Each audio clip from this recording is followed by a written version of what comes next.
Hey everybody, this is Brian. I'm with Maximum Libertarian, and I want to welcome you to the YouTube channel. Just like yesterday, I'm waiting for my cohort, Dean Davison, to join up with me, and we're just going to go over like the hot topic of the day here in the state of Virginia. Um, so first and foremost, if you're watching this on YouTube, please click the subscribe button, hit the notification bell whenever you see us go live or put up a new video. you will be able to see it. And as always, smash the like button, as the Tim Cast IRL like to do over at Tim Pool and his cohorts. Check them out. Please subscribe to their YouTube channel. They are very good. That's Tim Pool.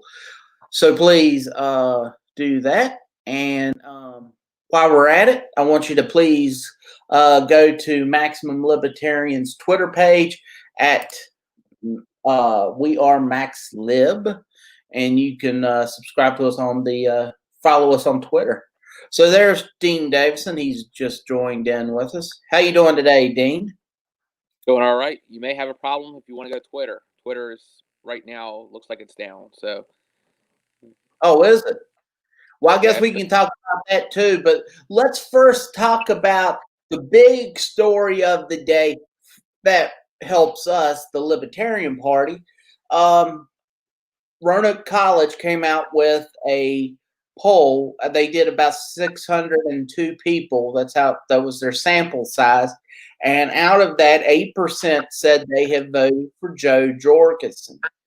To get 10% here in the state makes us a major party, and it changes the game greatly. So what do you think about that? 8%? And we haven't had no real campaign. 8% of 602 people. So that's only a portion. I mean, think about if that's a wide number. Like, think about that. It's actually, thousands of people, and you add up, it might be 16%. We don't know. They only did 602 people, but out of 602 people, for 8% of people to have Jo Jorgensen as their pick, that's great. It's a great. I have a good feeling. Correct. Once again, I've said this in the past, and I'll say it till I'm blue in the face. I do foresee us having major party status sooner than later. And I also foresee somewhere in the country, hopefully here in Virginia, that we're going to hit a libertarian that's going to be voted into a major office in Congress or U.S. Senate. I could easily see that's being possible because the dislike for the two-party system, they keep rehashing. Either they rehash the same individual who's been there for 47 years, or they put up someone who people are either strongly against or strongly for. They're very polarizing. So in turn, I think the Libertarians have a really good option. Once again, I've yet to be a part of a campaign where I haven't thought, even on the worst candidate, I have not seen one where we shouldn't be able to get to 10%. I agree. And the fact Jo Jorgensen's doing so well, that's a good pool. I mean, you got that potentially happening. You have rainwater in Indiana. You just had that gentleman that got in Arkansas that got all that TV time for an hour at the Libertarian. This could be a true change.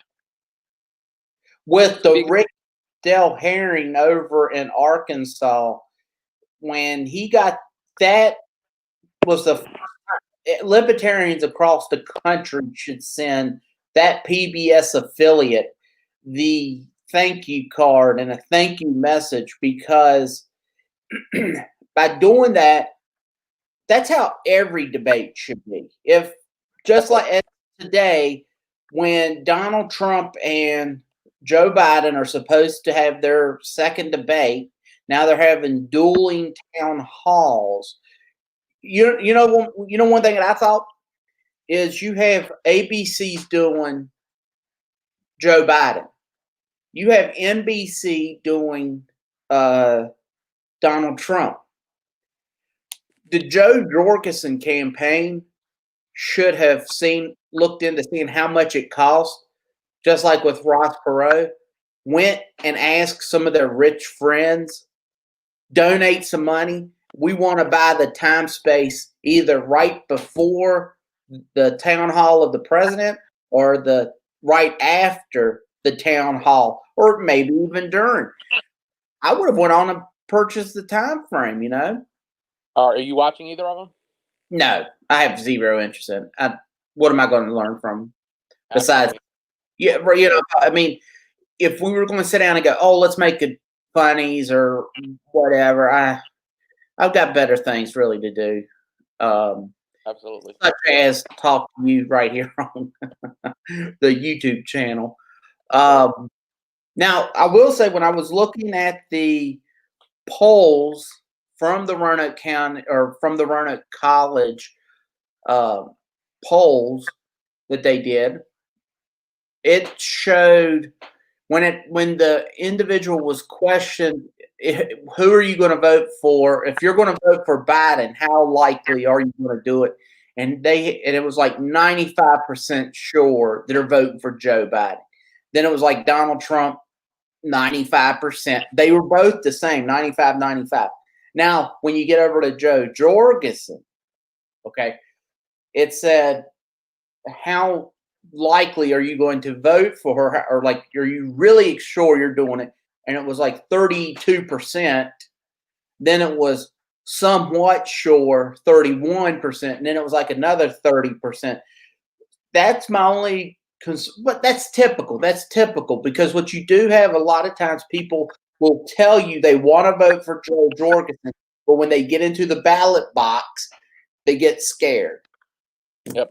But how about if it goes the other way and they say forget about it, the other 5% jumps over, and you get the 60%, so you have 65% of people to vote for.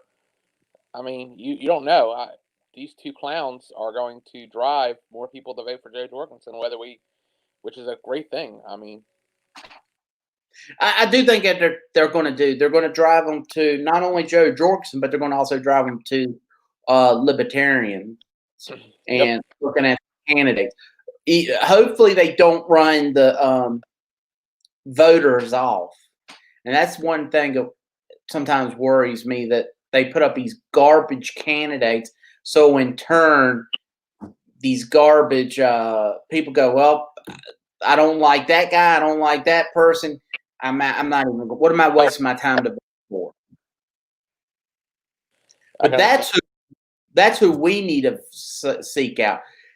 As much, yes, we try to convert a Republican? Should we try to convert a Democrat? Absolutely.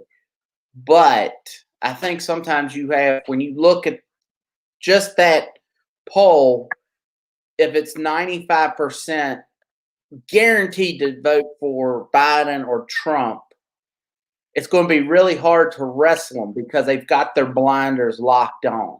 Now, I don't think everyone wears these screwed in blinders, because once you make someone look and even say that their candidate's a problem, it changes, I think, the game quite a bit.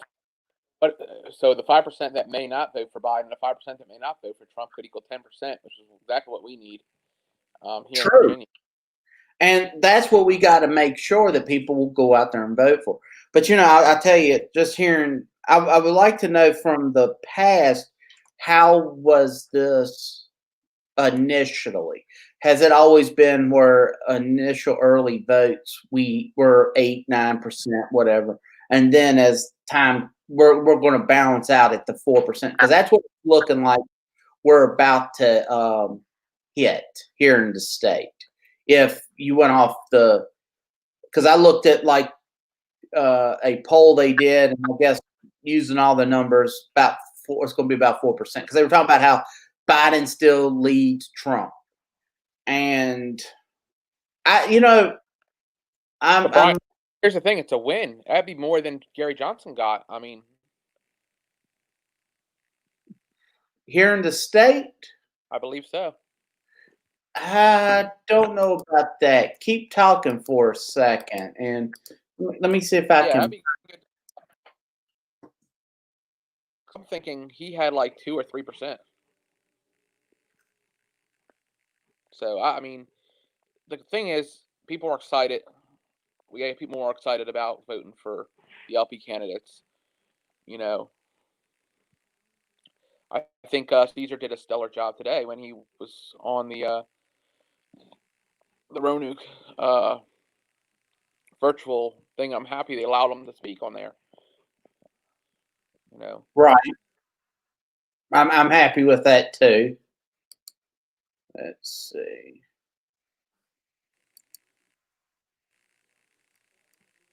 Uh,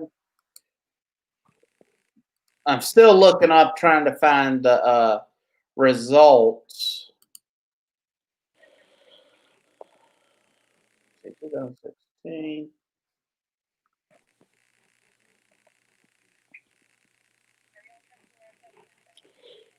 it's just been a crazy election season. It just has. We need to keep this. I mean, 10% would be so good right now. It would. It would be. It'd be great. That changes a lot of things real quick.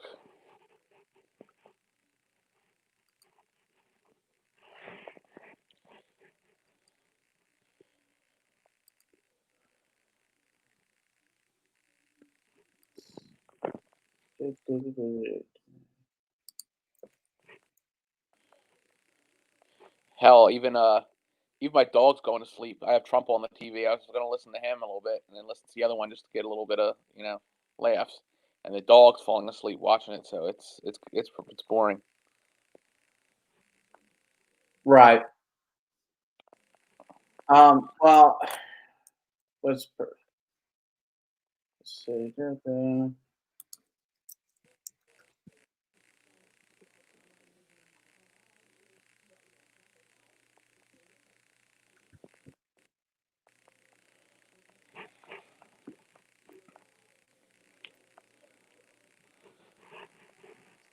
Gary Johnson received 3.2% national vote, and Virginia. Maybe that's what I was thinking. Those national vote. Right.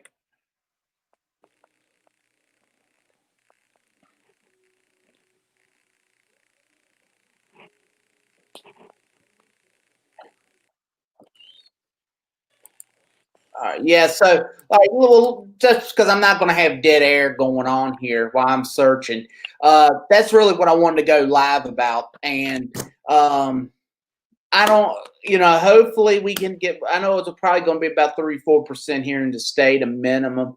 But I really think it was a big deal that we hit that this Roanoke College poll came out, and I think that shows a lot. Now, had we been out there actually shaking hands and handing out our literature, it would be completely different, I believe. So Hard to do that state with the state of what's going on and the illnesses. Yeah, it's just right. So, but no, I'm real happy with that. And then you had said something earlier. Oh, it was about Twitter. You said Twitter is down.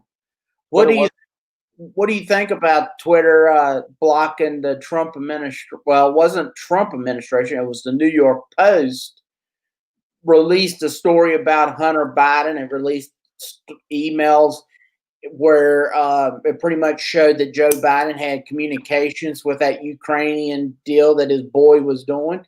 And Twitter suspended the Trump team or the Trump campaign's Twitter handle so they can't share it. And then it's also being blocked by Facebook and other Twitter. So, like, if you try to share it, they're trying to block it. What do you think about that? I think it's ridiculous. It's taking away the First Amendment rights of people. Secondly, it's a news story, so I mean, it should be put out there. I think Democrats have a lot to do with paying off them.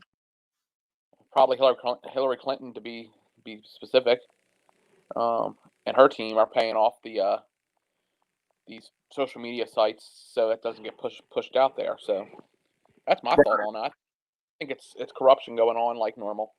I think it's corruption. I mean, but granted, they're private businesses, so I guess theoretically they can do whatever they want. But when they get to a certain level, there's been talk, and I don't know how to answer this question, but you get to a certain level, and if someone tries to come along and